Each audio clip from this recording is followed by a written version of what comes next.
The night before prom, our class Snapchat group chat suddenly blew up. Oh my god, Ashton. Why did you switch your prom partner to Haley? Weren't you supposed to dance the opening waltz with Chloe?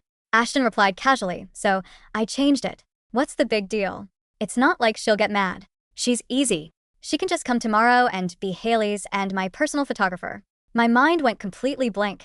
I was still clutching the designer tie I had specially bought for Ashton. I exited the group chat and threw the tie straight into the trash can and blocked him on everything. I scrolled to the bottom of my contacts to find the one guy in school nobody dared to mess with. Ryder. The top-tier F4 racer. Ryder. Do you need a date for prom tomorrow night? Ashton's words felt like cold knives cutting my heart to pieces. In Santa Monica High, everyone knew I was basically Ashton Miller's exclusive shadow. To match his prom suit, I had ordered a custom-made couture gown in the exact same color palette 3 months in advance. And now he just changed his mind without even telling me to my face. Someone in the group chat asked him, "Aren't you afraid Chloe will find someone else? You literally have to bring a date tomorrow." Ashton replied with a mocking sneer. No way. Chloe has been following me around since 9th grade. She's head over heels for me giving her a spot. As our photographer is doing her a favor, she'll show up tomorrow with her camera. Guaranteed. The chat quickly filled with guys hyping him up. Sending bro is a legend text. Then someone else chimed in. Don't be so sure, man. What if Chloe actually finds someone else? She's pretty popular in school too. You know, plenty of guys want to ask her out. Another text popped up immediately. Did you guys forget about Ryder? He's always had a thing for Chloe. He's a USF4 racer. Half the girls in school are lining up to get his attention. You sure Chloe won't give him a chance? Ashton paused for a few seconds before typing back, his tone noticeably colder. Bullshit. Ryder is nothing. Chloe would never look at him. She only cares about me. Just last week, she canceled all her plans just because she didn't see me for a single day. In her world, I'm the only one who matters. Don't worry. Tomorrow night she'll be there happily taking pictures of me. After that, the group chat went quiet. A long moment passed before someone cautiously typed, "Bro, that's kind of messed up to do to Chloe. You should have at least told her first." Ashton let out an annoyed before replying. Annoying. I'll deal with it later. The chat quickly went back to joking around. To be honest, Chloe is a bit plain compared to Haley. Ashton is living the dream. Those teasing words felt like they were crushing me. I scrolled to the very bottom of my contacts. Ryder, the resident bad boy of Santa Monica High, a rising star in the USF4 racing circuit, and the guy Ashton had unilaterally declared his arch nemesis for the past 3 years. The phone rang twice before he picked up. Chloe, wow, you finally decided to call me. What's up? I spoke flatly. Ryder, do you still need a date for prom tomorrow? On the other end of the line, I heard the sharp screech of car brakes. After 2 seconds of dead silence, Ryder's voice came through. For you, I'm always free. I hung up and threw myself onto my bed, staring at the ceiling. My thoughts began to drift. How could someone change so quickly? From 9th grade to 12th grade, we spent 4 whole years together. We stayed up late studying for the SATs. And just a few months ago, he was excitedly planning our first dance at prom. Back then, he said he wanted the entire school to envy him that night. But now, when the finish line we had both waited for was right in front of us, he suddenly let go of my hand and ran towards someone else. If he wanted to change dates, why couldn't he just tell me? Was I really that insignificant to him? If he found me so annoying, what about his late-night promises? When he whispered about our future, were those all lies? Or was it just because the night was too dark for him to see who was actually standing by his side? I hugged my knees tightly, hiding myself in the dark, and let the tears flow. Honestly, it wasn't like I couldn't live without him. And I definitely wasn't head over heels for him like he claimed. Every time our opinions differed, he would throw a temper tantrum. He only smiled when I went along with whatever he wanted. So while I quietly kept up with my own life goals, I constantly made compromises for him. Ashton wasn't wrong about one thing. I had built my future plans around him. As long as it didn't cross my boundaries or hurt my self-respect, I was willing to compromise for the sake of love. But that didn't mean I would let him walk all over me. I unlocked my phone, opened the meticulously planned prom itinerary, and our reservation for 2 at the rooftop restaurant, and tapped cancel. All without hesitation. He made his choice, and I have my pride. From now on, we go our separate ways. Right after I washed my face, Ashton tried to FaceTime me. Chloe, pick up. I need to see you. When I didn't answer, he sent several more FaceTime requests before finally texting. We're at our usual spot. Everyone is waiting for you. Hurry up, get an Uber. But I didn't want to go tired. Zam. In the moment I sent it, a reply popped up. Are you sick? I'll come over. No, don't come. Just as I replied with a frown, Haley sent me a Snapchat message. I'm so sorry, Chloe. I was the one who begged Ashton to let me come. I didn't know it would make you upset. I'm leaving right now. As long as you come. I don't mind whatever happens to me. Before I could even reply, people started spamming my name in the group chat. Chloe, what is your problem? You can't stand Ashton having other friends? Your jealousy is getting ridiculous. You're just jealous because Haley is prettier than you. I froze, instinctively wanting to explain, when a message from Ashton popped up. Chloe, I was the one who invited Haley. If you're mad, take it out on me. Why are you making Haley feel bad? Whatever, stay home if you want. We're having more fun without you anyway. Right after they sent a bunch of photos of them partying, someone added sarcastically, it's so much more fun when certain people aren't here. What a bunch of psychos. I immediately left the group chat and blocked Ashton's Snapchat. In the past, no matter how much we fought, I always accommodated him. Now, out of sight, out of mind. Honestly, when Haley first transferred to our school, she was actually my friend back then. Ashton even warned me, saying Haley seems shady and that I shouldn't get too close to her. To help her feel included, I brought her into my friend group, and even put in a lot of effort to help her get along with Ashton. But during the homecoming pep rally, Haley took off her nerdy, black-rimmed glasses and showed up in a stunning red dress. After that night, Ashton never told me to stay away from her again. He and Haley got closer and closer. He even took the initiative to add her to our core group chat. By the time I realized what was happening, my old friends had all turned into Haley's personal bodyguards. Ashton treated Haley way too well. Once Ashton and I had a massive fight over it, and didn't speak for 3 months. I told him if you like Haley, I'll step aside. But Ashton got so panicked. His eyes went red and he held me tight, apologizing. You're the only one I care about. Haley comes from a broken home and gets bullied at school. I just felt bad for her and wanted to help her out. I believed him, but Ashton was just treating me like a fool. Their interactions became more and more frequent, using the word friends as a pathetic cover-up. Until last night, when he officially replaced me as his prom partner with Haley, making me look like a complete idiot. By the time I snapped out of my thoughts, the sun had already set. My mom had come home at some point, and she smiled as she looked at me. Did you fight with Ashton again? He said you blocked him. He wants you to unblock him. I gave a vague answer and walked out the door.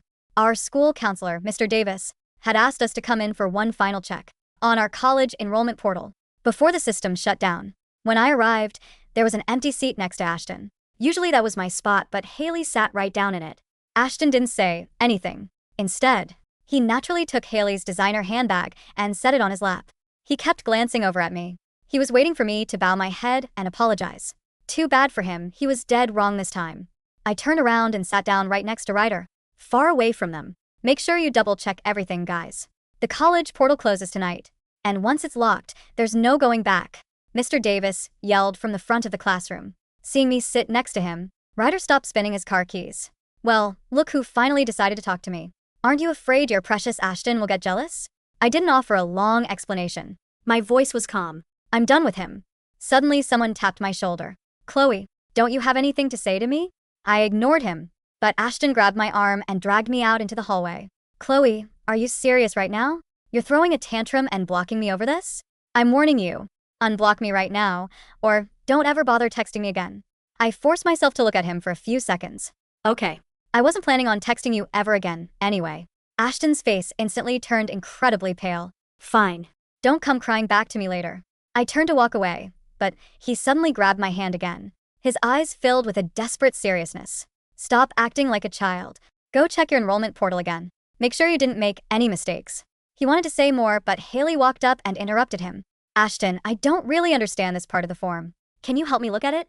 Sure. Let me see. Ashton immediately looked down at Haley's tablet. I let out a sarcastic laugh and walked away. By the time he looked up to say something else, I was already back inside the classroom. Chloe, make sure you double-check it carefully. Actually, when I was checking the portal earlier, I saw the enrollment changes Ashton had made. He had secretly logged into our shared portal and changed the college preferences we had agreed on. He changed his to a school in the same city as Haley's. He probably thought that as long as he didn't tell me, I would just submissively change my choice to match his, like I always did. What a joke. Since he didn't want to bring it up, I played dumb. After all, He thought I was obsessed with him, and I found explaining things to him too exhausting. Luckily, I finally opened my eyes back in the classroom. Ryder saw my terrible expression, but didn't pry. He just told me to focus on getting ready for prom tonight. That evening, I showed up at prom as Ryder's date. The moment we walked into the decorated venue, almost every eye in the room locked onto us. Right ahead of us stood Ashton, his face dark. I treated him like thin air, walking right past him without a second glance. When I walked past the hallway near the restrooms, I ran into Ashton and one of his friends. Ashton, you need to tell Chloe about changing your college choice. Are you really okay with her going to a different state alone? Look how close she's getting with Ryder now. Ashton let out a dismissive snort. What she does has nothing to do with me. Besides, she definitely changed her college choice already. She's just using Ryder to make me jealous. So annoying. I froze, stepping out of the shadows and running straight into them. Ashton told his friend to leave and cornered me against the wall. Going to prom with Ryder without telling me? You're really trying to test my patience, aren't you, Chloe? You think this petty little stunt is going to make me jealous? He grabbed my wrist, his voice arrogant. Fine, I'll let it slide. Can we make up now? Did you check your college portal? Then he added with a slight hesitation in his voice. Did you change yours to match mine? I kept my mouth shut, and the silence became painfully awkward. As we stood there, Haley walked over. Ashton, the guys out there are teasing me.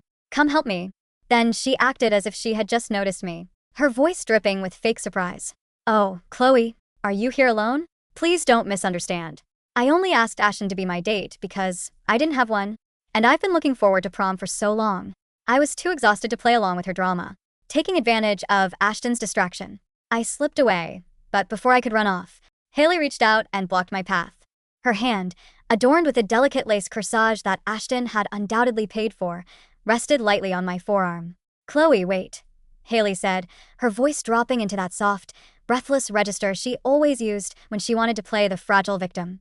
Please don't walk away like this. It makes me feel so guilty. If I knew my being here with Ashton would drive a wedge between you two, I would have stayed home. I really mean it. I looked down at her hand on my arm, then up at her face. The hallway light caught the subtle shimmer of her glittery eyeshadow. For months, I had let this girl slide into my life, my friend group, and eventually my relationship, always giving her the benefit of the doubt because of her difficult background. But looking at her now, all I saw was a cheap imitation of sincerity. Then why didn't you? I asked, my voice entirely devoid of emotion. Haley blinked, caught off guard by the lack of tears or anger in my tone. What?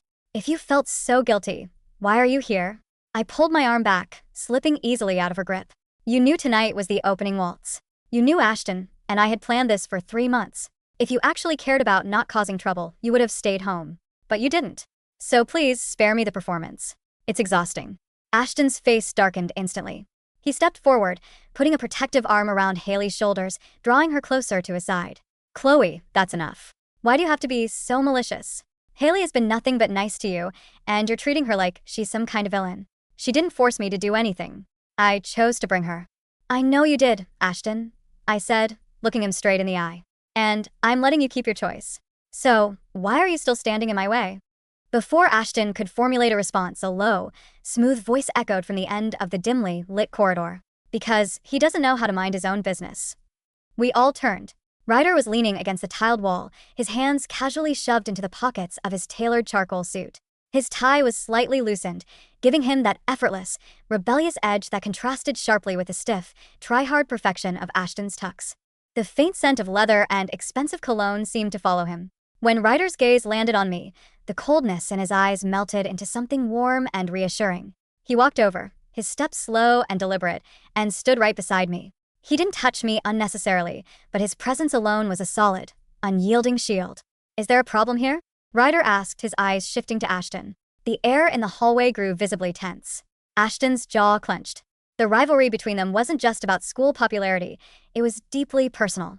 Last year, Ashton had tried to challenge Ryder to a street race to prove some stupid point, only for Ryder to completely humiliate him on the asphalt without even breaking a sweat. Ashton had hated him ever since. This is none of your business, Ryder, Ashton spat, stepping forward, though he didn't let go of Haley. Chloe and I are talking. Go back to your racetrack. Ryder let out a soft, dry chuckle. Looks to me like Chloe was trying to leave, and you two were blocking her path. And since she's my date tonight, that makes it very much my business.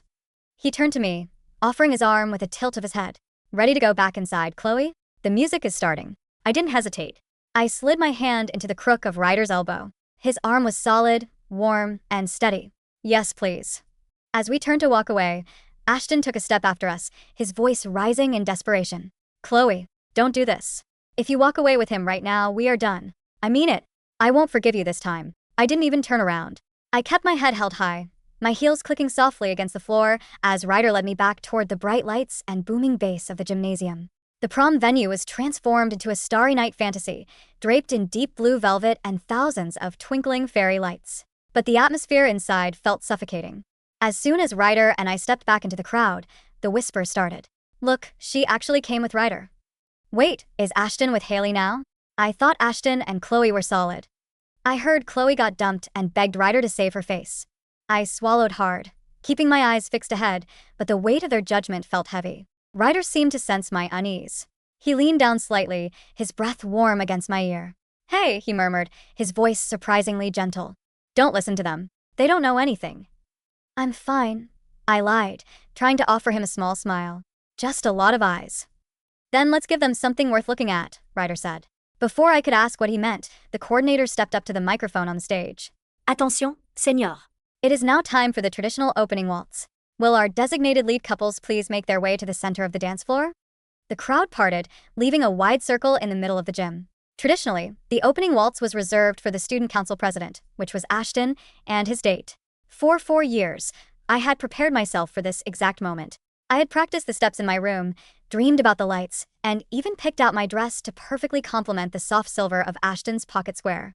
Instead, Ashton walked onto the floor holding Haley's hand. Haley was wearing a bright, ostentatious red gown that clutched her figure, completely clashing with the elegant, classic theme of the prom. She beamed, soaking in the attention like a sponge. The crowd began to murmur. Everyone knew the spot belonged to me. Where's Chloe? Someone whispered loudly. Did she really get replaced? Ashton stood in the center of the floor, his chin tilted up, looking around the room until his eyes locked onto mine. There was a smug, challenging smirk on his face. He thought he had won. He thought that by stripping me of this moment, he would force me to realize my place and come crawling back, begging for his attention. But then, Ryder stepped forward. He didn't look at Ashton. He kept his eyes entirely on me. He bowed slightly, extending his hand with a grace that surprised me. May I have this dance, Chloe? My heart did a strange, sudden flutter. The bad boy of Santa Monica High, the guy who usually spent his weekends covered in grease in a garage or driving at lethal speeds on a racetrack, was offering me a classical waltz. I don't know if we're allowed, I whispered. It's only for the lead couples. I don't care about their rules, Ryder replied, his gaze intense, steady, and utterly unwavering. Do you trust me? Looking into his dark eyes, the lingering doubts and hurts in my chest suddenly vanished. I placed my gloved hand in his. Yes. Ryder led me out onto the floor, right opposite Ashton and Haley. The murmurs in the gym rose to a fever pitch. The contrast between us was stark. Ryder and I looked like we belonged in a high-fashion editorial. My custom-made, midnight blue couture gown flowed like liquid starlight, and Ryder's sharp, dark silhouette perfectly grounded the look. Ashton's smirk instantly vanished. His grip on Haley's waist tightened so hard, she let out a tiny gasp. The orchestra began to play. As the violin strings swelled, Ryder placed his hand firmly on my waist, his other hand clasping mine. I expected him to be clumsy. After all, he was a racer, not a ballroom dancer. But the moment we moved, I was stunned. Ryder's steps were incredibly precise, fluid, and perfectly on beat. He guided me with an effortless strength, spinning me out and bringing me back against his chest with absolute control. Where did you learn to dance like this? I whispered, breathless as he spun me under his arm. A faint, boyish smirk touched his lips. My mother made me take cotillion classes when I was 12. Said a real gentleman needs to know how to handle a fast car and a fast waltz. I hated it then, but right now, I'm pretty glad she forced me. I couldn't help but laugh, a genuine, light-hearted sound that felt like the first real breath I'd taken in days. As we danced, we drifted closer to Ashton and Haley. Ashton was struggling. He was so busy staring at us, his eyes burning with jealousy and rage, that he kept stepping on Haley's train. Haley's smile was growing increasingly strained as she stumbled, trying desperately to maintain her poised facade. You're doing great, by the way, Ryder murmured, his eyes locking onto mine, completely shutting out the rest of the room. You look beautiful tonight, Chloe. Much too beautiful to be someone's shadow. Thank you, Ryder, I said softly, feeling a warm blush creep up my neck. For the first time in a long time, I didn't feel like I was compromising myself to make someone else look good. I was just me. And for Ryder, that was more than enough. When the final notes of the waltz drifted away, the gym erupted into applause. Ryder held me close for a fraction of a second longer than necessary before releasing me with a respectful bow. As we walked off the floor, Ashton practically tore himself away from Haley and intercepted us. "Chloe, we need to talk." "Right now," he demanded, his voice shaking with suppressed anger. "What the hell is that? You're humoring this guy just to get back at me? It's pathetic." Ryder stepped between us, his posture hardening, but I placed a gentle hand on Ryder's chest. "It's okay, Ryder. I've got this." Ryder looked down at me, searching my face. Seeing the quiet resolve in my eyes, he nodded slowly and stepped back, though he kept his eyes trained on Ashton like a hawk. I turned to Ashton. "There is no us to get back at you for, Ashton. We are over. I told you that in the hallway." "You're lying," Ashton scoffed, though there was a flicker of panic in his eyes. "You've been following me around for 4 years. You don't just stop caring overnight. You're just mad about Haley."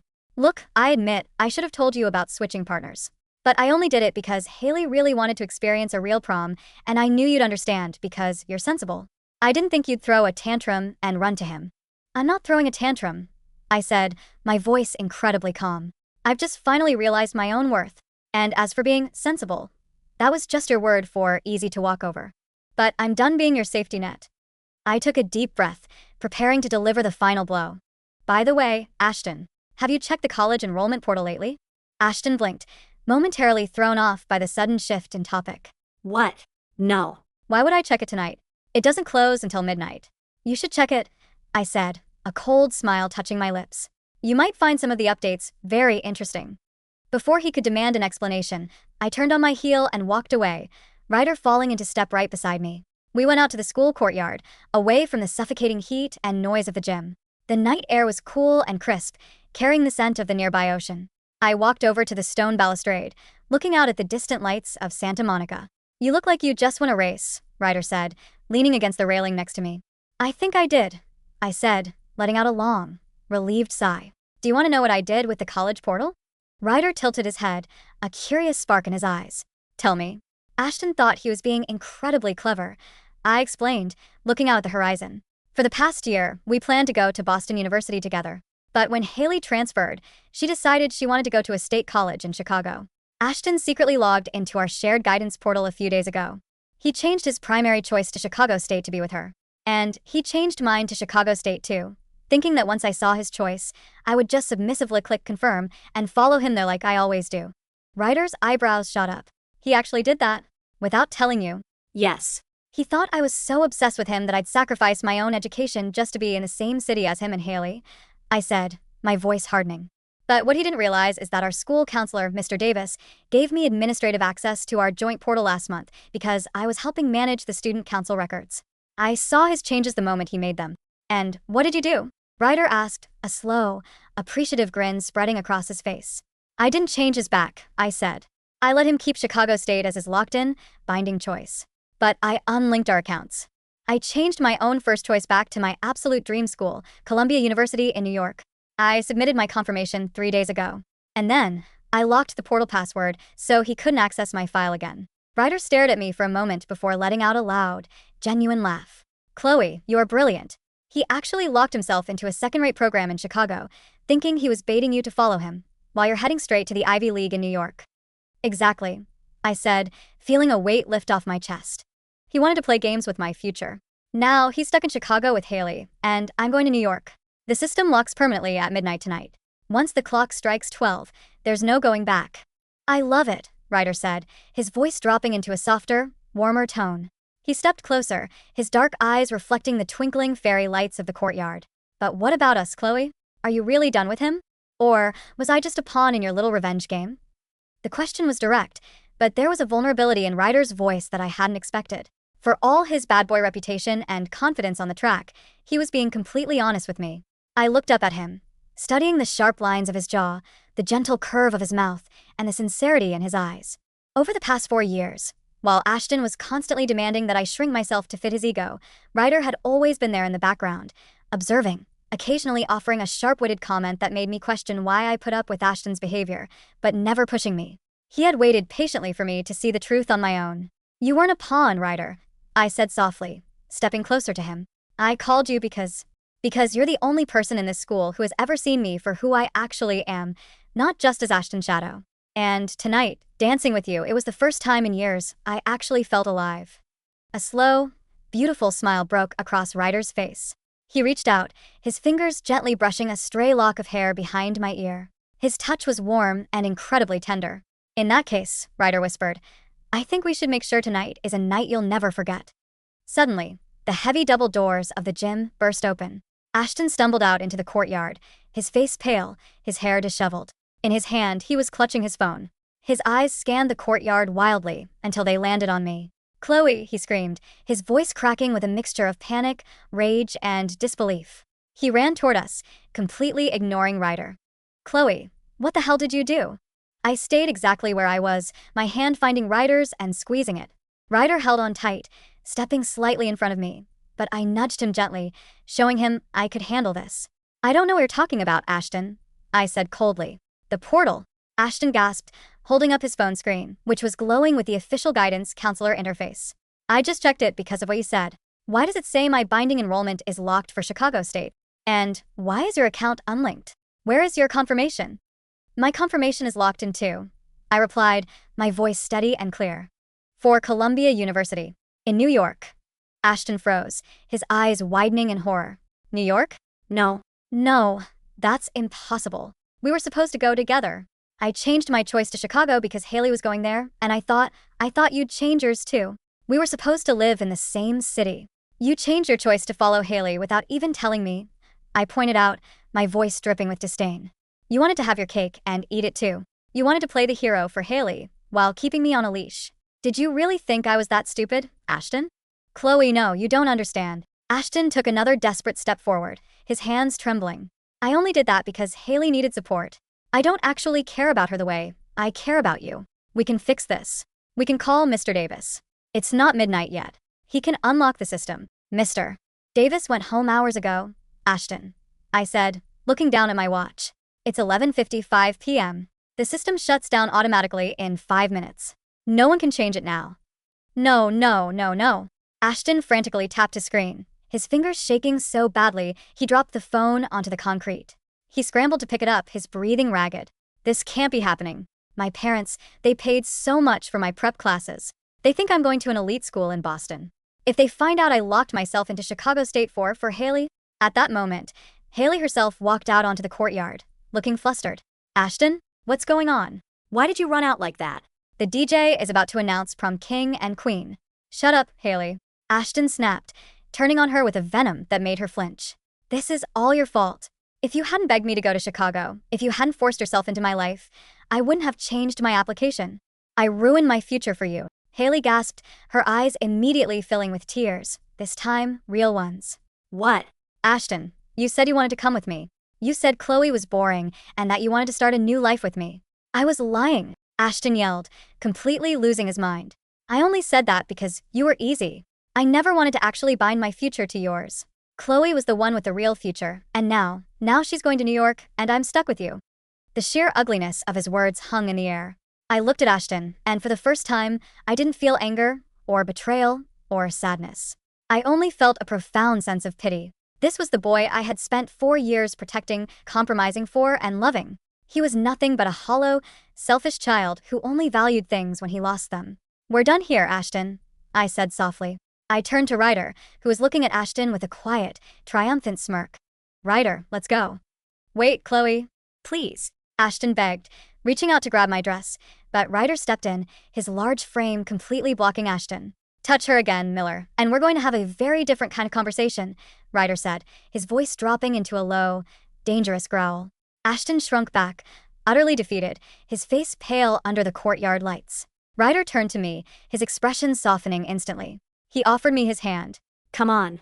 I have a much better place for us to spend the rest of the night. I took his hand, and we walked away, leaving Ashton and Haley screaming at each other in the dark courtyard as the clock on the school tower struck midnight, locking their fates in place forever. We walked out to the parking lot, where Ryder's sleek, modified black sports car was parked under a street lamp. He opened the passenger door for me, helping me tuck the voluminous skirts of my gown inside before sliding into the driver's seat. As he started the engine, the powerful purr of the motor vibrated through the chassis, a sound of raw power and absolute freedom. Where are we going? Asked, looking at him with a smile. Ryder shifted into gear, looking over at me with a spark of adventure in his eyes. To the track. I want to show you what it feels like when you're not holding back anymore. As we sped away from Santa Monica High, leaving the drama, the whispers, and the suffocating expectations of the past behind, I looked out the window at the ocean breeze whipping through the night. For the first time in my life, I wasn't anyone's shadow. I was heading toward my own bright, limitless future, and for once, I was the one driving.